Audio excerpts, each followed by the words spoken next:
എന്താണ് ഈ കൂട്ടരുടെ ഉള്ളിലുള്ളത് എന്നുള്ളത് കൃഷ്ണരാജിൻ്റെ സ്റ്റേറ്റ്മെൻറ്റിലൂടെ പുറത്തു വന്നു കഴിഞ്ഞല്ലോ.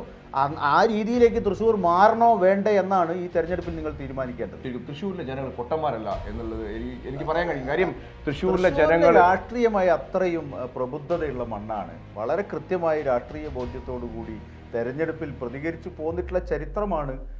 എന്താണ് ബാബരി മസ്ജിദിൻ്റെ തർക്കം? ഭൂമി സംബന്ധിച്ചുള്ള അല്ലെങ്കിൽ അതിൻ്റെ ഉടമസ്ഥത സംബന്ധിച്ചുള്ള വലിയ തർക്കം. അവിടെ നേരത്തെ ക്ഷേത്രമുണ്ടായിരുന്നു എന്ന് ഒരു കൂട്ടർ, അല്ല അങ്ങനെ ഉണ്ടായിരുന്നില്ല എന്ന് കൂട്ടർ, അത് കൃത്യമായി തെളിയിക്കാൻ പോലും കോടതിയിൽ കഴിയാതെ ഇതേപോലെ ഒരു ഉടമസ്ഥ തർക്കം വീണ്ടും തൃശ്ശൂർ ഉന്നയിച്ചിരിക്കുകയാണ്.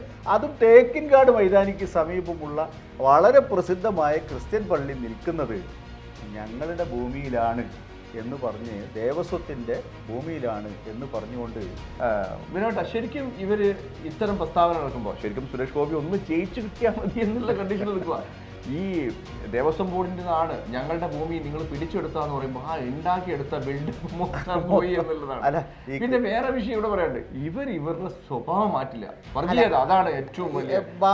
ബാബുവിന് ഇതിൻ്റെ അകത്തുള്ള കളി എന്താണെന്നാണ് മനസ്സിലാവുന്നത്. പ്രധാനമന്ത്രിയുടെ 2 സന്ദർശനം കൂടി വന്ന സമയത്ത് ആ ഓട്ടത്തിൽ സുരേഷ് ഗോപി ഒരല്പം മുന്നിലാണോ എന്ന തോന്നലുണ്ടാക്കിയ സമയത്താണ് അള്ളു വെക്കുക എന്ന് പറയുമല്ലോ.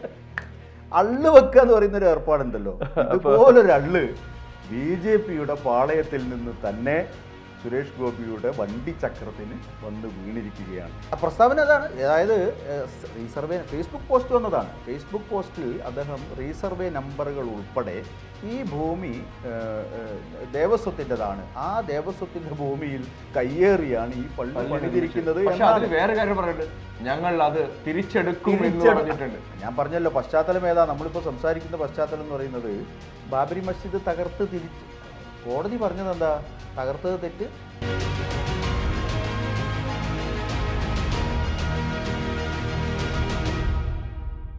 നമസ്കാരം, എല്ലാ പ്രേക്ഷകർക്കും സ്വാഗതം. തൃശ്ശൂരിൽ ജയിക്കാൻ വേണ്ടി സുരേഷ് ഗോപി തല കുത്തി മറിയാണ്.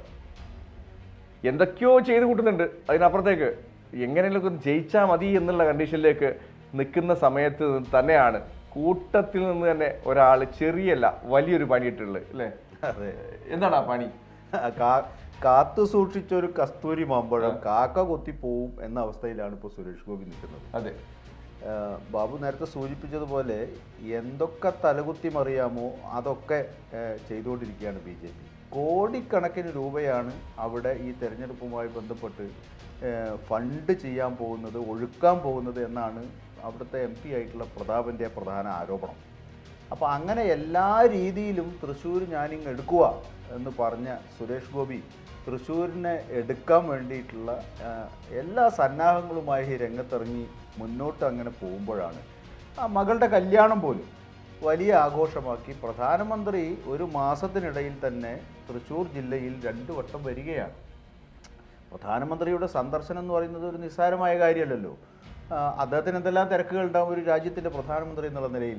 മാത്രവുമല്ല, അദ്ദേഹം ഇപ്പോൾ പ്രാണപ്രതിഷ്ഠയുമായി ബന്ധപ്പെട്ടിട്ടുള്ള അതിൻ്റെ വ്രതത്തിലും കൂടിയാണ്. അപ്പോൾ അതിൻ്റെയൊക്കെ ബുദ്ധിമുട്ടുകൾക്കിടയിലാണ് പ്രധാനമന്ത്രി 2 വട്ടം തൃശ്ശൂരിൽ വന്നത്. അതിൻ്റെ ലക്ഷ്യം എന്താണ്? അവിടെ ആ സീറ്റ് BJPക്ക് എങ്ങനെയെങ്കിലും പിടിച്ചെടുക്കാൻ കഴിയുന്ന ഒരു സാഹചര്യം ഉണ്ടാക്കണം എന്നുള്ളതാണ്. അങ്ങനെ എല്ലാ പണിയും രംഗത്തിറക്കി, എല്ലാ കാർഡും രംഗത്തിറക്കി. ഇപ്പോൾ നേരത്തെ പറഞ്ഞതുപോലെ കന്യാമറിയത്തിന് കിരീടം വയ്ക്കുന്നത് ഉൾപ്പെടെ എന്തെല്ലാം ചെയ്യാമോ അവിടെ എല്ലാ വിഭാഗത്തിലെയും വോട്ട് കിട്ടാതെ ഏതെങ്കിലും ഒരു വിഭാഗത്തിൻ്റെ മാത്രം വോട്ട് കിട്ടുന്നത് കൊണ്ട് ജയിക്കാനാവില്ല എന്നുള്ള നിലയിൽ ക്രിസ്ത്യാനികളുടെ വളരെ നിർണായകമായൊരു വോട്ടുള്ള മണ്ഡലമാണല്ലോ തൃശ്ശൂർ.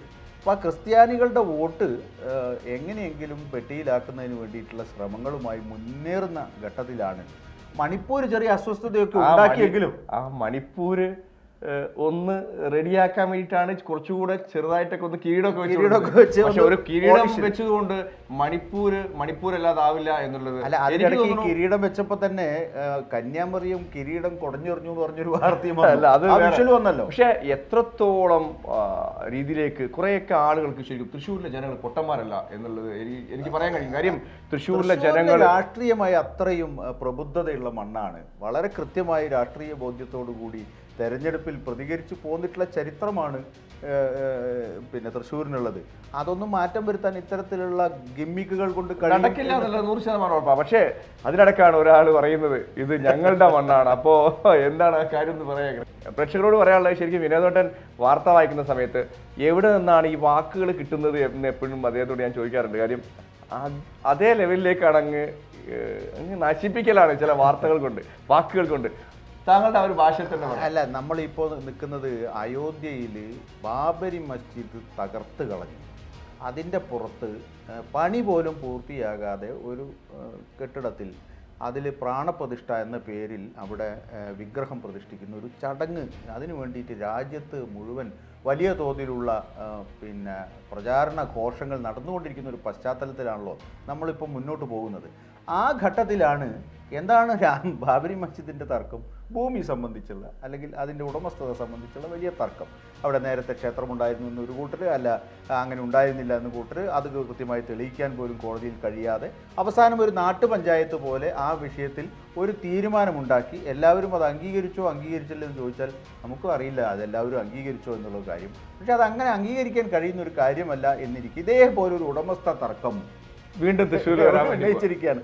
അതും തേക്കിൻകാട് മൈതാനിക്ക് സമീപമുള്ള വളരെ പ്രസിദ്ധമായ ക്രിസ്ത്യൻ പള്ളി നിൽക്കുന്നത് ഞങ്ങളുടെ ഭൂമിയിലാണ് എന്ന് പറഞ്ഞ്, ദേവസ്വത്തിൻ്റെ ഭൂമിയിലാണ് എന്ന് പറഞ്ഞുകൊണ്ട് അഡ്വക്കേറ്റ് കൃഷ്ണരാജ് എന്ന് പറയുന്ന RSSന്റെ സഹയാത്രികൻ രംഗത്ത് വന്നിരിക്കുന്നു.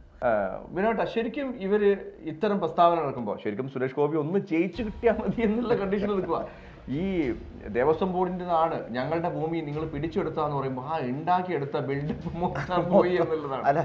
പിന്നെ വേറെ വിഷയം ഇവിടെ പറയാണ്ട്, ഇവരുടെ സ്വഭാവം മാറ്റില്ല, വർഗീയത, അതാണ് ഏറ്റവും വലിയ. ബാബുവിന് ഇതിൻ്റെ അകത്തുള്ള കളി എന്താണെന്നാണ് മനസ്സിലാവുന്നത്. ഇപ്പോൾ സുരേഷ് ഗോപി ജയത്തിലേക്ക് പോകുന്നു, ജയിക്കും, പിടിച്ചെടുക്കും എന്നൊക്കെ പറയുന്ന ഒരു ബിൽഡപ്പ് ഒരു ഭാഗത്ത് നടക്കുമ്പോൾ ഇത്തരത്തിലുള്ള പണി മറുഭാഗത്ത് നിന്ന് കൊടുക്കുമ്പോൾ അത് ആര് കൊടുത്തതായിരിക്കും എന്നാണ് ബാബു കണക്ക് കൂട്ടുന്നത്. കൂടെ ഉള്ള ആളുകളുടെ കൊടുത്തത് വേറെ പാരാ. അതായത് അത് നമ്മൾ പലപ്പോഴും പല ചർച്ചയിലും പറഞ്ഞത്, അതായത് സുരേഷ് ഗോപി ജയിക്കണം എന്നുണ്ടെങ്കിലും സുരേഷ് ഗോപി ശരിക്കും കേന്ദ്ര നേതൃത്വവുമായി ബന്ധപ്പെട്ടാണ്. ഇനി വേറെ കാര്യം കൂടെ പറയാം. സുരേഷ് ഗോപിയുടെ കല്യാണത്തിന്, മകളുടെ കല്യാണത്തിന് എന്ത് ചെയ്തു? പ്രധാനമന്ത്രി നരേന്ദ്രമോദി വന്നു. എന്തുകൊണ്ട് ഇവിടെ സുരേന്ദ്രന്റെ മകളുടെ കല്യാണത്തിന് വന്നില്ല? അല്ല, അത് മാത്രമല്ല, തൃശ്ശൂർ സന്ദർശനത്തിൽ സുരേന്ദ്രൻ അദ്ദേഹം സംസ്ഥാന പ്രസിഡന്റ് എന്നുള്ള നിലയിൽ അദ്ദേഹം മോദിക്കൊപ്പമുണ്ട്. മറ്റ് രണ്ടാമത്തെ ആളാരാ? രണ്ടാമത്തെ ആൾ ഇദ്ദേഹം പാർട്ടിയുടെ എന്തെങ്കിലും ഒഫീഷ്യൽ സ്ഥാനം വഹിക്കുന്ന ആളാണോ? അല്ല. ഇദ്ദേഹത്തെ സത്യജിത് റായ് ഇൻസ്റ്റിറ്റ്യൂട്ടിലേക്ക് തട്ടിയിട്ടും അതങ്ങോട്ട് പോകുന്നില്ല എന്നുള്ള രീതിയിൽ തന്നെയാണ് പ്രധാനമന്ത്രിക്കൊപ്പം സുരേഷ് ഗോപി ആ തൃശ്ശൂരിലെ സ്ത്രീകളുടെ സമ്മേളനം വിളിച്ചു ചേർത്തപ്പം അവിടെ പങ്കെടുക്കുന്നതിന് വേണ്ടി അദ്ദേഹത്തോടൊപ്പം സഞ്ചരിക്കുകയാണ്, ഒപ്പം സഞ്ചരിക്കുകയാണ്. അപ്പോൾ എന്താണ് അത് വ്യക്തമാക്കുന്നത്? തൃശ്ശൂരിൽ സുരേഷ് ഗോപി തന്നെയാണ്. അത്തരത്തിൽ ചുമരെഴുത്തുകൾ വന്നു. ചുമരെഴുത്തുകളെ കൗണ്ടർ ചെയ്യുന്നതിന് വേണ്ടി പ്രതാപിന് വേണ്ടി ചുമരെഴുത്തുകൾ ഇറങ്ങി. അതിനുശേഷം അവിടെ ഇപ്പോൾ സുനിൽകുമാറിന് വേണ്ടി ഇടതുപക്ഷത്തിൻ്റെ ഭാഗമായിട്ട് അതും ചുമരെഴുത്തുകൾ വന്നു. സോഷ്യൽ മീഡിയയിലൊക്കെ ആ രീതിയിൽ തൃശ്ശൂരിലെ സ്ഥാനാർത്ഥി നിർണയം തന്നെ തെരഞ്ഞെടുപ്പ് ഒരു പക്ഷേ ആദ്യമായിട്ടായിരിക്കും കേരളത്തിൽ നിന്ന് തന്നെ ആയിരിക്കും ഇത്തരം ഒരു സംഭവം സ്ഥാനാർത്ഥി അപൂർവമാണ്. തെരഞ്ഞെടുപ്പ് പ്രഖ്യാപിക്കുന്നതിന് മുമ്പ്, തെരഞ്ഞെടുപ്പ് എന്ന് നടക്കുമെന്ന് പോലും ഉറപ്പില്ലാതെ മാസങ്ങൾക്കപ്പുറം നടക്കുന്ന ഒരു തെരഞ്ഞെടുപ്പിന് ഇപ്പോഴേ പ്രചാരണ ഘോഷത്തിലേക്ക് നീങ്ങിയ ഒരു നിയോജകമണ്ഡലമായി തൃശ്ശൂർ മാറി. ആ ഓട്ടത്തിൽ ഒരല്പം മേൽക്കൈ പ്രചാരണത്തിൻ്റെ എല്ലാ പകിട്ടും കൂടി വന്ന സമയത്ത്, പ്രധാനമന്ത്രിയുടെ 2 സന്ദർശനം കൂടി വന്ന സമയത്ത് ആ ഓട്ടത്തിൽ സുരേഷ് ഗോപി ഒരല്പം മുന്നിലാണോ എന്ന തോന്നലുണ്ടാക്കിയ സമയത്താണ് അള്ളു വെക്കുക എന്ന് പറയുമല്ലോ. അള്ളു വെക്കുക എന്ന് പറയുന്നൊരു ഏർപ്പാടുണ്ടല്ലോ. അതുപോലൊരു അള്ള് BJPയുടെ പാളയത്തിൽ നിന്ന് തന്നെ സുരേഷ് ഗോപിയുടെ വണ്ടിച്ചക്രത്തിന് വന്ന് വീണിരിക്കുകയാണ്. ഈ ആളെന്താണ് ശരിക്കും ആ പ്രസ്താവന എന്ന് പറയാമോ? ആ പ്രസ്താവന അതാണ്. അതായത് റീസർവേ ഫേസ്ബുക്ക് പോസ്റ്റ് വന്നതാണ്. ഫേസ്ബുക്ക് പോസ്റ്റിൽ അദ്ദേഹം റീസർവേ നമ്പറുകൾ ഉൾപ്പെടെ ഈ ഭൂമി ദേവസ്വത്തിൻ്റെതാണ്, ആ ദേവസ്വത്തിൻ്റെ ഭൂമിയിൽ കയ്യേറിയാണ് ഈ പള്ളി പണിതിരിക്കുന്നത്. വേറെ കാര്യം പറയുന്നത്, ഞങ്ങൾ അത് തിരിച്ചെടുക്കും എന്ന് പറഞ്ഞിട്ടുണ്ട്. ഞാൻ പറഞ്ഞല്ലോ പശ്ചാത്തലം ഏതാ. നമ്മളിപ്പോൾ സംസാരിക്കുന്ന പശ്ചാത്തലം എന്ന് പറയുന്നത് ബാബരി മസ്ജിദ് തകർത്ത് കോടതി പറഞ്ഞത് എന്താ? തകർത്തത് തെറ്റ്, അത് ക്രിമിനൽ നടപടിയാണ്. അവിടെ ഉണ്ട്, അവിടെ എന്തെങ്കിലും ക്ഷേത്രാവശിഷ്ടം ഉണ്ട് എന്ന് സ്ഥാപിക്കാൻ കഴിഞ്ഞിട്ടില്ല. ഇങ്ങനെയൊക്കെ വിധി, ഞാൻ ആ വിധി പറയുന്ന സമയത്ത് വല്ലാതെ ഞെട്ടിപ്പോയിരുന്നു. കാരണം നമ്മൾ മനസ്സിലാക്കി അതിൻ്റെ ഒരു ചരിത്രം നമ്മളെല്ലാം അപ്പൊ അങ്ങനെ വന്നൊരു ചരിത്രം അവസാനം ഒടുവിൽ എങ്ങനെയാണ് വിധി വന്നത്? അപ്പൊ ആ ഒരു ആവേശത്തിലാണ് ഇന്ന് BJPയും RSSും ഉൾപ്പെടെയുള്ള ആളുകളൊക്കെ. അപ്പൊ ആ ആവേശം ഒട്ടും ചോർന്നു പോകാതെയാണ് ഞങ്ങൾ തിരിച്ചെടുക്കും, ദേവസ്വത്തിന്റെ ഭൂമി എന്ന് അഡ്വക്കേറ്റ് കൃഷ്ണരാജ് അതായത് വേറെ വിഷയമുണ്ട്. അത് ഇതിൽ വേറൊരു വലിയ സംഭവം എന്ന് പറഞ്ഞു കഴിഞ്ഞാൽ ഇതേ അവസ്ഥ തന്നെയാണ് ബാബരി മസ്ജിദിന് സംഭവിച്ചിരുന്നു എന്ന് നമുക്ക് പറയാൻ കഴിയും. കാര്യം ഇതേ അവസ്ഥ ആദ്യം ആരോപിച്ച് അതിനുള്ളിൽ ഇനി വിഗ്രഹങ്ങൾ വരും, മറ്റുള്ള സാധനങ്ങൾ വരും, ഒക്കെ വരും, പറയാൻ പറ്റത്തില്ല. അതെ, കാര്യം ഇവരുടെ ഒരു ആവശ്യം എന്ന് പറയുന്നത് വികസനമോ മറ്റുള്ള സംഭവങ്ങളോ അല്ല, ഹിന്ദുത്വ എന്നുള്ള ഒരു അജണ്ട മാത്രമാണെന്നുള്ളത് ശരിക്കും പച്ചയായി തെളിഞ്ഞിരിക്കുന്ന വാക്കുകളൊക്കെയാണ് ഈ വരുന്നത്. അല്ല, എങ്ങനെയൊക്കെ നിങ്ങൾ കളവിനെ പുതപ്പിട്ട് മൂടിയാൽ സത്യം എന്ന് പറയുന്ന ഒന്നുണ്ടല്ലോ, ഇവരുടെ സ്വഭാവം എന്ന് പറയുന്ന ഒരു സംഭവം അത് വരും, ഈ സംഭവം പുറത്തു വരും. നിങ്ങൾ എങ്ങനെയൊക്കെ അതിനെ മൂടി പുതച്ച് മറച്ചു വെക്കാൻ ശ്രമിച്ചാലും ഇവരുടെ സ്വഭാവം അത് അവരറിയാതെ ഇപ്പോൾ കൃഷ്ണരാജ് ഇതൊക്കെ മനസ്സിൽ കണ്ടുകൊണ്ടാണോ, അങ്ങനെ ഇരിക്കട്ടെ.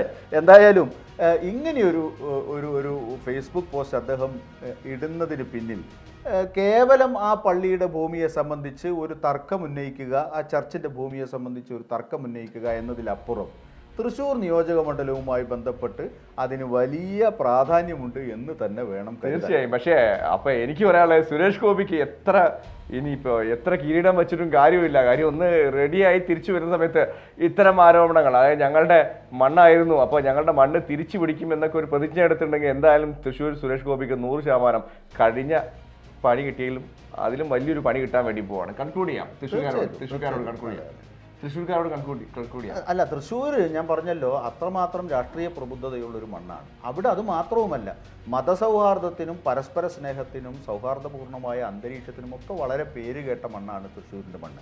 അങ്ങനെയൊരിടത്ത് ഇത്തരത്തിലുള്ളൊരു വർഗീയ ശക്തികൾ സാമ്പത്തിക മേധാവിത്വം പുലർത്തിക്കൊണ്ട് ഏത് തരത്തിലും പണമിറക്കിക്കൊണ്ടും അല്ലാതെയുമൊക്കെ ഒരു സീറ്റ് പിടിച്ചെടുക്കുന്നതിന് വേണ്ടി സ്വാഭാവികമല്ലാത്ത ഇത്തരം കാര്യങ്ങളൊക്കെ ചെയ്ത് രംഗത്ത് വരുമ്പോൾ, തരികിട നമ്പറുകളുമായിട്ടൊക്കെ രംഗത്ത് വരുമ്പോൾ അത് തിരിച്ചറിയാനുള്ള വിവേകം തൃശ്ശൂരിലെ പ്രബുദ്ധരായ വോട്ടർമാർക്ക് ഉണ്ട് എന്ന് തെളിയിക്കേണ്ട ഒരു തെരഞ്ഞെടുപ്പാണ് 2024 നടക്കാൻ പോകുന്ന പാർലമെന്റ് തെരഞ്ഞെടുപ്പ് എന്ന് തന്നെയാണ് അക്കാര്യത്തിൽ സൂചിപ്പിക്കാനുള്ളത്. എന്താണ് അവരുടെ ഉള്ളിലുള്ളത് എന്നുള്ളത് പുറത്തു വന്നു കഴിഞ്ഞല്ലോ. എന്താണ് ഈ കൂട്ടരുടെ ഉള്ളിലുള്ളത് എന്നുള്ളത് കൃഷ്ണരാജിന്റെ സ്റ്റേറ്റ്മെന്റിലൂടെ പുറത്തു വന്നു കഴിഞ്ഞല്ലോ. ആ രീതിയിലേക്ക് തൃശ്ശൂർ മാറണോ വേണ്ടേ എന്നാണ് ഈ തെരഞ്ഞെടുപ്പിൽ നിങ്ങൾ തീരുമാനിക്കേണ്ടത്. അപ്പോൾ നന്ദി, നമസ്കാരം.